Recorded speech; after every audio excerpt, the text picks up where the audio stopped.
Hey, welcome everybody to the 40 Finance channel. My name's Jeff Beers.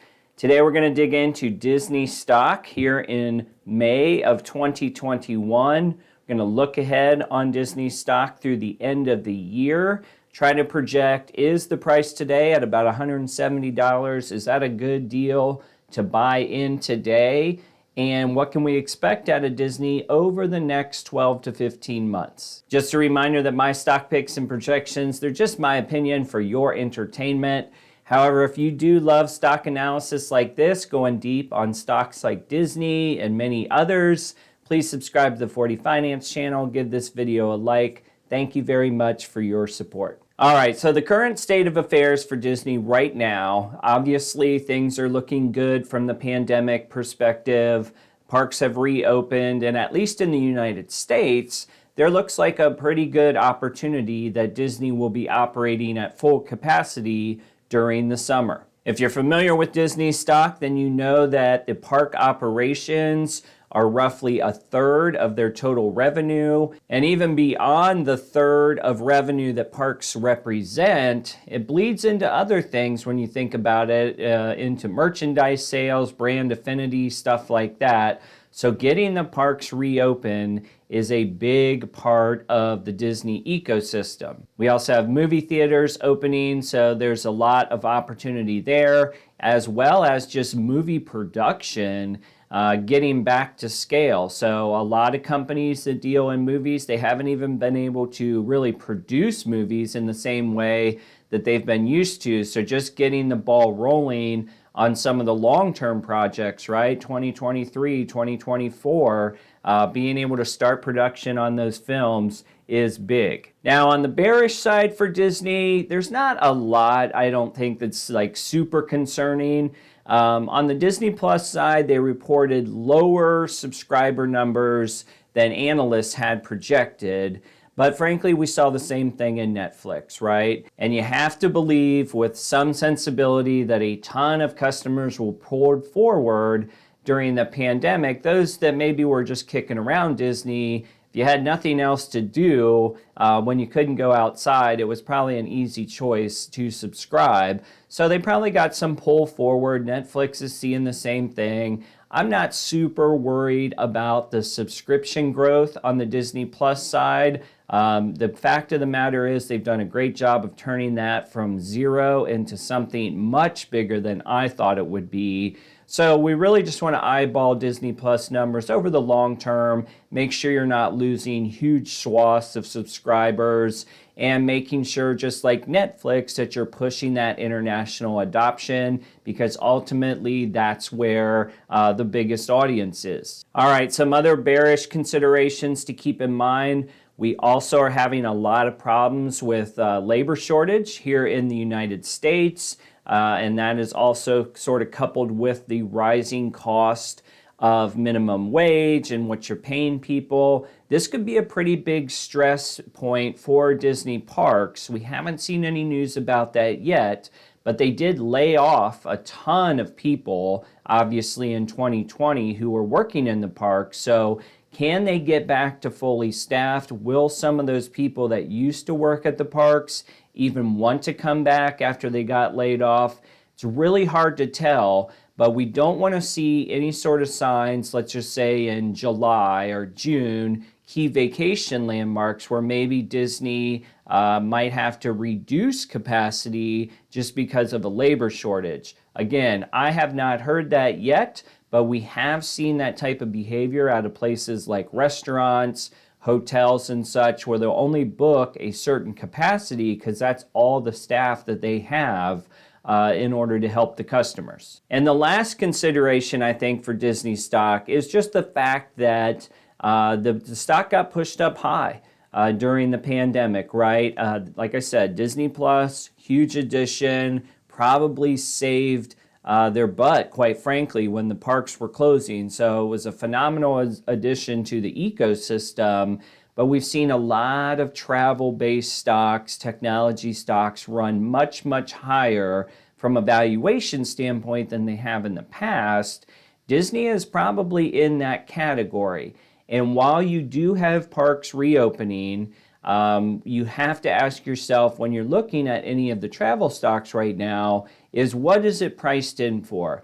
We know that Disney as a company, they're not going to go bankrupt. We know that as stock investors, Disney over the course of 3 to 5 years is almost certainly going to get you a good return on your investment. The real question is, if you're buying in today, how long will you have to wait to see returns based on the price you paid? And that kind of mindset is how we're going to kick off the stock analysis today. All right, Disney stock price today, 171.23. Here's your 1-year chart from pandemic lows all the way up to 197 on March 8th. And it sort of trickled down a little bit after their earnings call. Again, most notably based on slower than expected growth of Disney Plus. As far as trailing 12 months, we don't have a PE ratio on the trailing 12, only because they had a negative EPS last year with parks closing and all those things. The good news is, historically, Disney is a profitable company, and we're already starting to see them dip back into profitability here in just the past couple quarters. All right, so let's take a look at historical valuations. This is an annual chart, as you see here. Trailing PE today, 51.22. You go back historically, and Disney's trailing PE has been right around 20, give or take, and then the forward PE has been, roughly in a similar pattern. The interesting thing is on today's forward PE, which this number is actually wrong. It's much lower than that.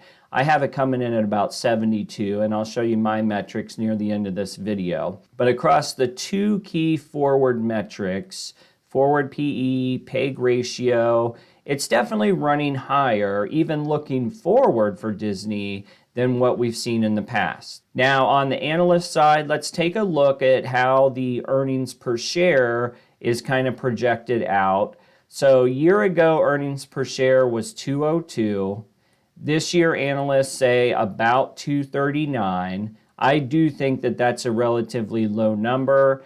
You see the high at 297. When we get into my projections, I think I push this up to about $3, something like that, because frankly, Disney has outperformed the past several quarters. Looking ahead to next year, you have average estimate of 506 and a high of 607. Because that's so far away, I think I'm going to stick with the $6 mark. All right, now coming down to the revenue side, we have sales growth estimated this year at 3%.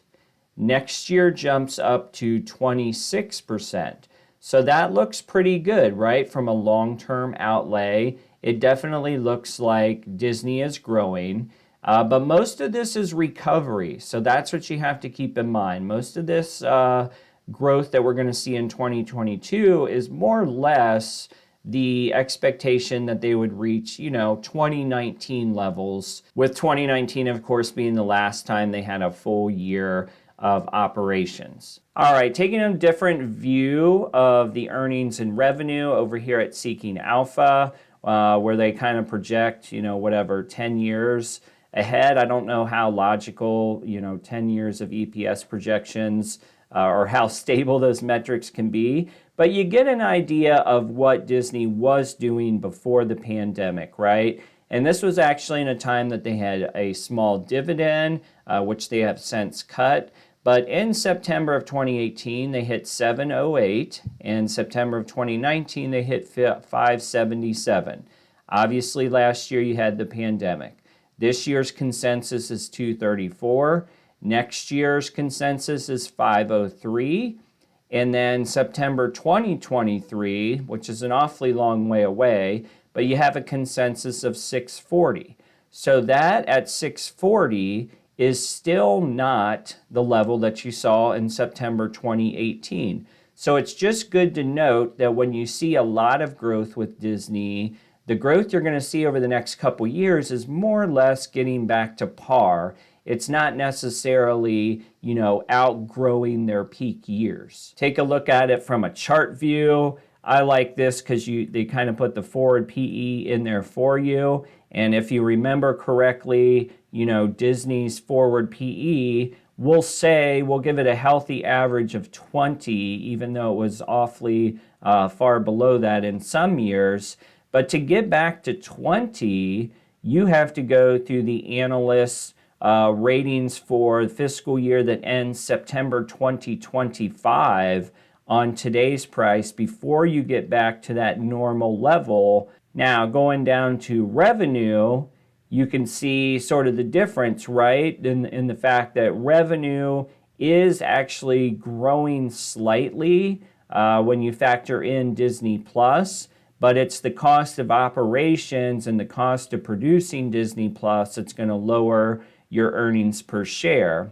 But if we take it from a forward price to sales model and we just assume all these analysts are geniuses, it's a while before you get under 3, which on a company like Disney, for as big as they are, you definitely want to be in this 3 to under 3 area of forward price to sales, at least from a standard valuation perspective. All right, taking a look at TipRanks to see what the best performing analysts think of Disney over the next year.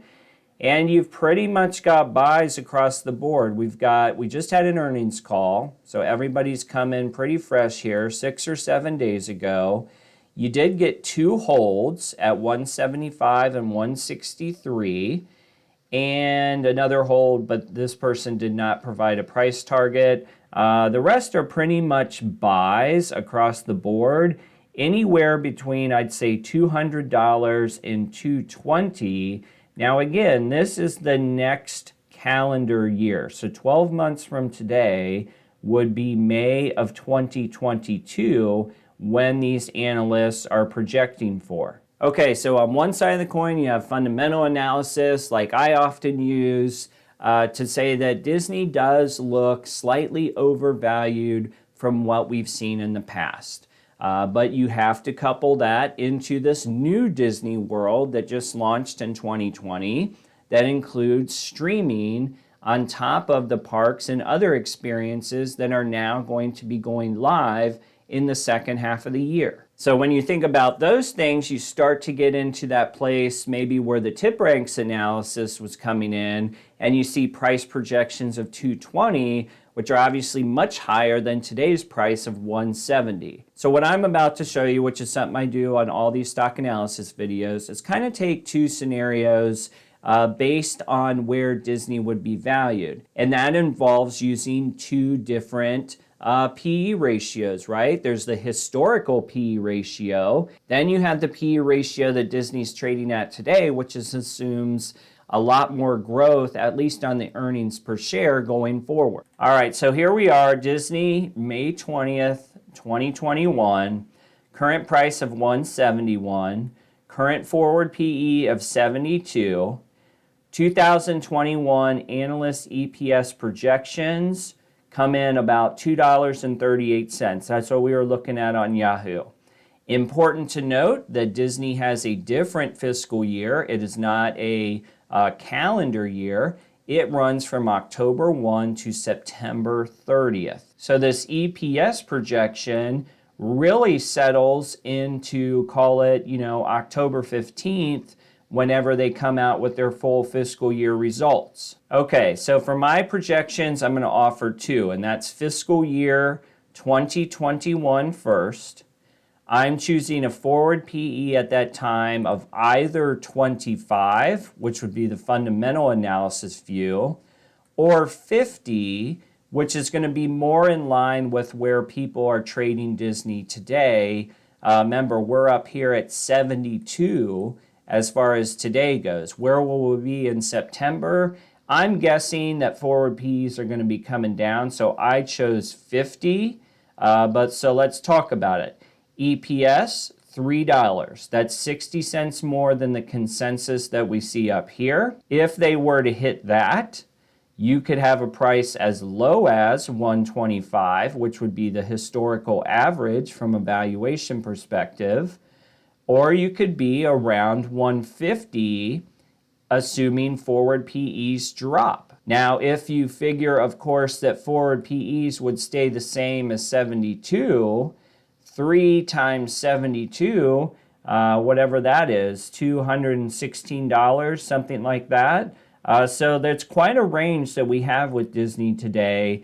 I would probably feel best right here at this number, which would be about $150 of, fair value in my opinion, certainly today and heading through the summer. Now, when we look ahead to next September, okay, so September of 2022, over a year from now, same deal, forward PE range 25 to 50. I'm going above analyst expectations. Those were in the $5+ range. I'm rounding it up to 6. 25 times 6 is $150. Or if PEs are trading higher than we see historically from Disney, this would be twice as high. 50 times 6 is a $300 price. Now, if you think this market continues on at the same valuations, then you would argue the 72 forward PE here, 6 for the EPS, that gets you somewhere in the neighborhood of 400, but I just don't see that happening, knowing that Disney will be well into normal by this date in September. All right, so long story short, in my opinion, Disney fair value right now is probably in the 150 range, something like that. So I'd argue at 171, you're still buying high if you're choosing to buy today. Now, the flip side of that is if you are promising to hold for plus 1 year, call it 15 months, then I can definitely see this stock getting to 200, maybe 220. It all depends on if they can keep cranking out parks revenue and growing Disney Plus International. Now, a company like this has a long track record of success, right? So we're just going to expect that they continue chopping on. But 170 for Disney, despite the recent dip after earnings, is not really a stock that's on sale in my opinion. However, if you're in it for the long term, multiple years, then I'm not sure that 171 is the worst price that you'll ever see. Just get in, perhaps average down, and hold for the very long term. You should see great ROI on your investment. At the end of the day, for me, unless I saw Disney fall 150 or below, I personally wouldn't start a new position in it. It's not a stock I own. I do admire the company, but I'd have to see a better price before I jumped in. All right, guys, hope you enjoyed this look at Disney stock. Please give me a like and subscribe if you did. We'll see you on the next video.